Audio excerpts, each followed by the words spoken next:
Hello, my name is Muha, and I'm a partner content creator on Twitch TV. Here's how you properly use a photo camera in Phasmophobia. The photo camera is one of the 3 items I always pick up when starting any mission. It is the one tool used to capture all photo evidence, a primary contributor on how much money you earn at the end of each mission. By default, lobbies start with a single photo camera, but you'll still want to add up to all 3 at a low cost of $40 for each additional camera. For this extremely low price, you'll only get a total of 5 photos per camera. Photos taken by all players will appear in the photo pages inside the player's journal. A heading that is in solid black text will appear for successfully taken evidence photos. Photos that have no text above it will not count, regardless of what's in the photo. Each successful photo will give all players $5. There also seems to be an ever-changing limit to what actually counts once, what can be photographed multiple times to count multiple times, and there also seems to be some arbitrary cap of how many times a photo of a certain category can be taken inside a game. So these numbers are currently as of November 2020. With that being said, here is a complete listing of all the items in Phasmophobia that you can take a photo of and earn money. The first one is ghosts, to include when they're hunting or merely paying you a friendly visit. If you get lucky, it is also possible to take photos through windows and doors of buildings, although this should only be used when desperately needed. Currently, only 1 photo per ghost will count. Number 2 is fingerprints. Fingerprints are usually found using a handheld UV light. Please note that you do not actually need to have them under UV illumination to take a photo and receive credit for each fingerprint. It is very common to take a photo and realize there are fingerprints after the fact. Likewise, it is sometimes possible to take a photo of a ghost and actually have them show up as fingerprints in your journal. Locations to find fingerprints currently include doors, windows, and light switches. Currently, it's possible to take photographs of each individual set of fingerprints to have them count for additional money. Number 3 is footprints. This is possibly the hardest one to capture. The reason why is it only seems to successfully count when a photo is taken of the footprints seconds after they appear. One of the only ways to get this done seems to be dropping a UV chem light on the ground and waiting for the correct moment to take the photo. Number 4, dirty water.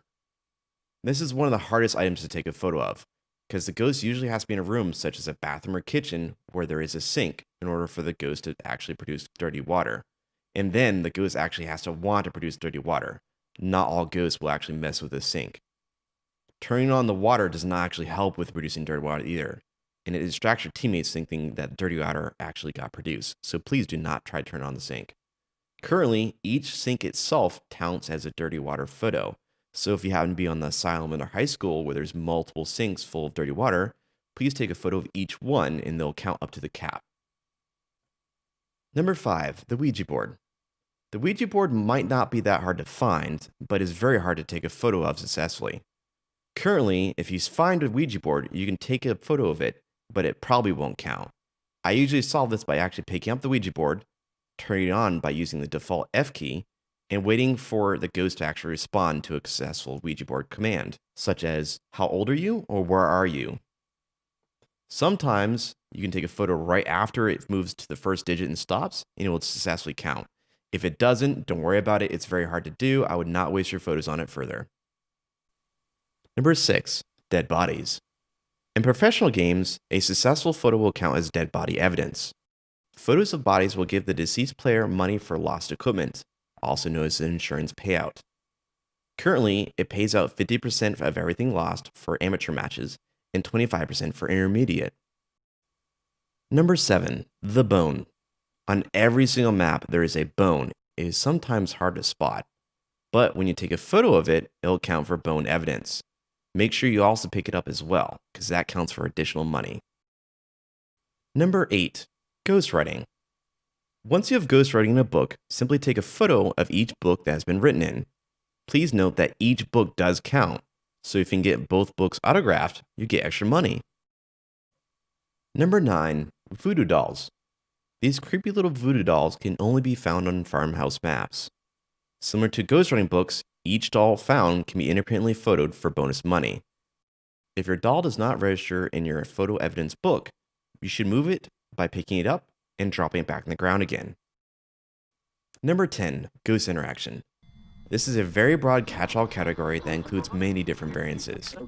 In summary, anything that the ghost actually messes with, you can take a photo and it'll count as evidence. Common ghost interactions include light switches being flicked on and off, pianos being played, doors being shut or even just slightly opened or closed, phones ringing, car alarms being set off, and TVs and radios being turned on. This also includes objects being moved or thrown, such as dinner plates being thrown at your face, drink glasses being thrown on the floor, pictures being shoved off the wall, and even your own team's equipment being actively messed with. An important note is that each ghost interaction photo counts independently, meaning that each successful photo will actually give you additional money. As a reminder, you must take the photo immediately after interaction, or it will not count. Now that you've memorized every possible item that you can take a photo of, you must understand that each team is limited to a total of 10 photos per match. This is because the photo section of each player's journal is actually shared amongst all teammates. Any photos taken beyond this 10 photo limit will not count as photo evidence. Thus, it is important not to waste your photos. And that is all I have to teach you about the Phasmophobia photo camera. If you enjoyed this video, be sure to give it a thumbs up and subscribe to my channel. Once again, thank you very much.